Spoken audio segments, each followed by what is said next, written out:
Luar biasa saudara-saudara, kita beri aplaus tepuk tangan untuk ibu negara kita, Ibu Siti Atiko Supriyanti.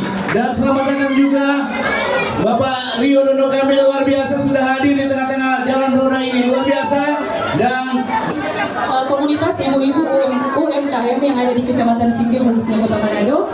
Dan pertanyaan saya kali ini, apakah Pak Ganjar Pranowo dan Bapak Mahfud MD untuk perkembangan UMKM ke depannya? Terima kasih. Wassalamualaikum warahmatullahi wabarakatuh. sebelum dijawab ada satu lagi, silakan Ibu Ika. Mari, dari kemarin dulu orang bilang mau suka bertanya buat orang Hamdan. Sekarang Ibu Ika katanya. Sebelum terima salam perjuangan, merdeka! Merdeka! Merdeka! Assalamualaikum warahmatullahi wabarakatuh. Nama saya Siska Zakaria. Saya salah satu aktivis perempuan ulama Sulawesi Utara. Yang terima kasih atas kesempatan.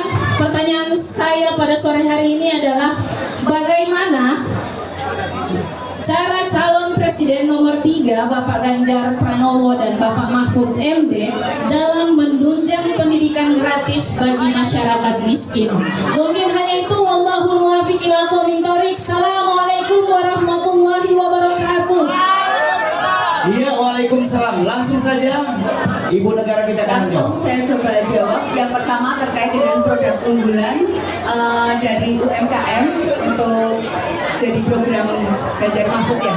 Tentu kalau kita terkait dengan produk unggulan, kita harus memetakan dulu karena potensi masing-masing wilayah itu beda-beda. Seperti misalnya daerah Sulawesi Utara, karena ini daerah pariwisata, tentu yang diunggulkan adalah sektor pariwisata. Nanti breakdownnya apa saja? Breakdownnya dari pariwisata itu adalah souvenir, ya. Kemudian dari sisi infrastrukturnya itu juga harus menunjang. Perhotelannya sudah bagus-bagus, luar biasa sekali. Produk-produk dari yang ada di sini, makanannya juga sudah sangat luar biasa. Tentu kita mendorongnya, Mbak.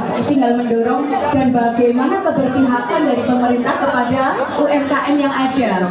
Jadi programnya Ganjar Mahfud itu salah satunya nanti akan memperkuat kemitraan antara pemerintah dengan UMKM. Seperti pengadaan barang dan jasa yang ada di pemerintah itu minimal 40% adalah berbasis pada UMKM dan produk lokal. Karena selama ini masih banyak yang pengadaannya itu dari impor. Kemudian yang kedua, apa produk-produk yang sudah nanti kita kan ada pemetaan itu saya tadi bilang ya. Ini produk yang lokal agar bisa naik ke nasional, nasional yang bisa naik ke internasional. Ini perlu ada kurasi dari tim nasional, produk-produk apa saja dari Sulawesi Utara ini yang bisa ke internasional. Produk daerahnya kan juga banyak sekali ya Mbak ya. Yang kerajinan itu luar biasa karena kalau untuk produk ekspor mereka pasti akan memberikan nilai lebih kepada produk-produk yang handmade. Dan bagaimana peran pemerintah di sini? Yang pertama dari sisi pendampingan agar produk yang dihasilkan itu bisa kontinuitas dari sisi kualitas, dari sisi kapasitas produksi, dan juga dari sisi kontinuitas dia pengadaannya, Mbak. Jangan sampai ketika sudah masuk internasional, ketika ada order itu nanti kita nggak sanggup. Jadi kalau sudah siap internasional, berarti kapasitas dan kualitasnya itu juga harus bisa dijaga. Yang pertama terkait pendampingan, yang kedua terkait dengan permodalan. Permodalan ini pasti akan selalu menjadi masalah bagi UMKM. Nah, bagaimana nanti Ganjar Mahfud itu bisa memberikan perhatian lebih kepada UMKM untuk bisa mengakses permodalan yang ada? Tentu dengan adanya subsidi bunga seperti itu. Nanti dipilah-pilah apakah ini sudah bankable atau belum? Karena UMKM juga kan ada kelas-kelasnya. Kalau yang sudah bankable itu berarti tinggal di didorong agar mereka bisa mengakses ke perbankan. Tetapi kalau yang usaha mikro yang belum mampu mengakses permodalan, ini tentu perlu ada pendampingan dari sisi pembukuannya sehingga nanti bisa juga mengakses modal. Insya Allah nanti akan ada subsidi bunga dari pemerintah untuk program UMKM ini karena tentu permodalan itu sangat penting. Kemudian dari sisi pemasarannya ada yang konvensional, ada yang digitalisasi. Nah, harapannya UMKM semua itu juga segera beralih ke digitalisasi.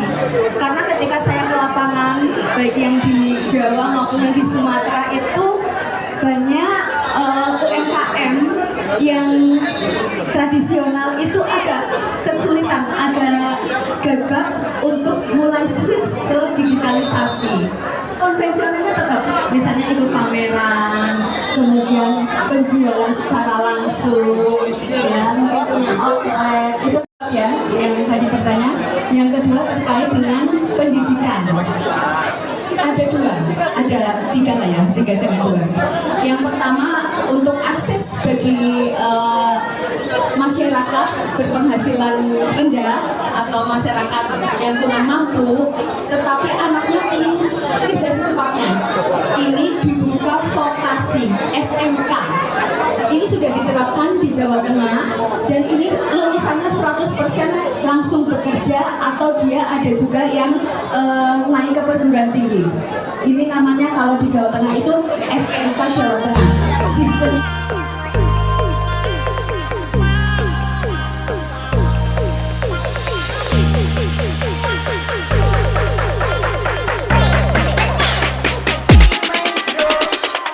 pemimpin yang melayani, memberi bukti bukan cuma janji-janji. Dialah AAS Apriano Ade Sairang, masyarakat kota Manado, mari toran coblos nomor 6.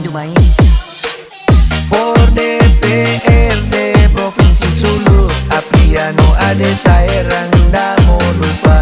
Ingat jo dulu nomor 6, pasti toran ndak mau menyesal. Rekam jejak so jelas, perjuang tanpa batas, dengan moto Mapalus pendidikan. Sudah terbukti dan pasti siap melayani, peduli kesehatan, peduli masyarakat kurang mampu.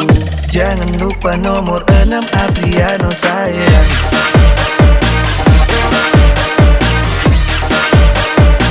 Sudah terbukti dan pasti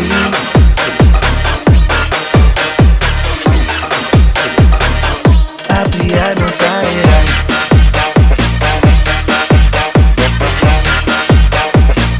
Sudah terbukti dan pasti